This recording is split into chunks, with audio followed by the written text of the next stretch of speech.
altres comunitats autònomes no demanen més, s'han plegat als de síndicats de Zapatero. I sobretot per aquesta comarca, el PSOE valencià, l'únic que ha fet ha sigut danyar-la. No han fet res per el que són les rodalies a Benicarló i a Vinaròs. Res. Pactaren amb el PP un escenari d'inversió en rodalies i s'oblidaren de Benicarló i de Vinaròs. S'oblidaren completament. En el document no està. En el document que presentaren el passat mes d'abril s'obliden de Benicarló, del Baix Maestrat, s'obliden.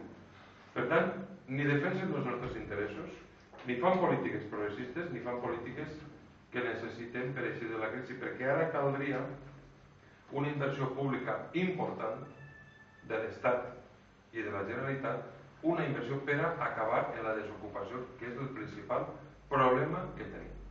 Des del bloc, des de la nostra coalició Compromís, el que proposarem serà fonamentalment, el nostre objectiu és creació d'ocupació i de riquesa i de benestar, i per això reclamem el vot dels progressistes valencians, perquè el PSOE ha defraudat i el PP ens porta a una situació sense eixida.